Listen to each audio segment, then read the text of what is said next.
Riley Gaines threatens legal action after being attacked by trans rights activists during San Francisco state speech. Good.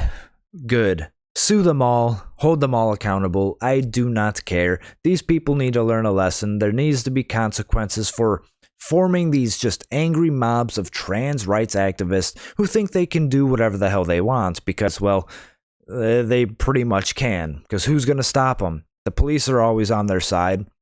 The media is always on their side, even when they're being extremely violent and attacking people for just speaking. Right? These people are lunatics. They are mental. And so shout out to Riley Gaines for actually going to hopefully go through with this and sue the hell out of all these people because they can't keep getting away with this. Swimmer Riley Gaines on Saturday threatened to take legal action after saying she was assaulted by trans rights protesters during a speech about protecting women's sports at San Francisco State University. And I forgot to mention, if you guys don't know who Riley Gaines is, she's one of the swimmers who who unfortunately competed against Leah Thomas, that behemoth of a woman, right, a trans woman. And so she's been speaking out against trans women competing against actual women for quite some time now. And these trans activists are attacking her because they hate women and love men who pretend to be women. The campus police did nothing. The dean of students was there and did nothing. There will be no repercussions unless I have something to do with it, Gaines told Fox and Friends. I will be pursuing legal action. These people need to face repercussions. The former NCAA swimmer and 12 all-time All-American champ said a mob of demonstrators attacked her while she spoke about including trans athletes in women's sports during Thursday's Turning Point USA event.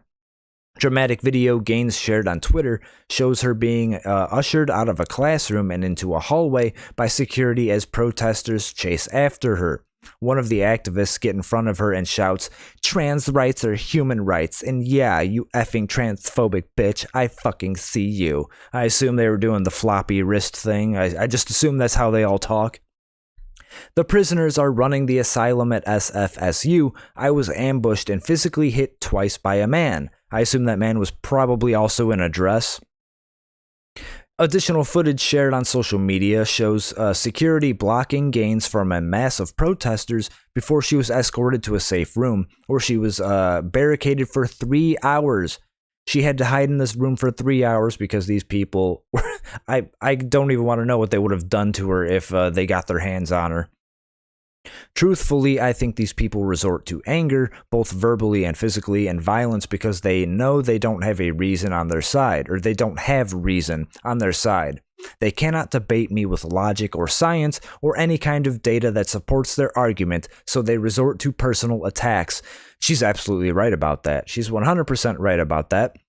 I will also add, these people resort to violence because that's all they know. That's really all they know, and they know they can get away with it because the police aren't going to do anything and the media isn't going to do anything, though media is probably going to side with them. So that's another reason they feel emboldened, they feel justified in attacking people and calling them transphobic or whatever. Gaines, a former swimmer at the University of Kentucky, has been a vocal critic of trans athletes participating in women's sports after competing against former Penn State swimmer Leah Thomas, with whom she tied for 5th place in a national swimming competition last spring. And there's that fucking behemoth, Leah Thomas. Stunning and brave. There's Riley Gaines right there. The university's police department told the Post on Friday that there had been no arrests following the protests. Imagine that. We are conducting an ongoing investigation into the situation. I'm sure they are. The disruption occurred after the conclusion of the event, which made it necessary for UPD officers to move the event speaker from the room to a different safe location. Yeah, I hope she sues the hell out of all of them and just makes an example out of these people because they feel so entitled and so emboldened to just do whatever the hell they want, whenever they want, and face no consequences. Well, I mean, just last week, Alex Stein was attacked by an angry mob of trans protesters in New York. Yeah, I made a video about that last week. And these people just keep doing it over and over again. And we're all sick of it. We're sick of these people. right? They need to be held accountable for doing shit like this. So I fully support Riley Gaines and respect what she's doing, speaking up for women and pushing back on all this nonsense. So yeah, hopefully she goes through with this. But let me know what you guys think about all this in the comments. Hit the like button, subscribe to the channel, and I will talk to you later.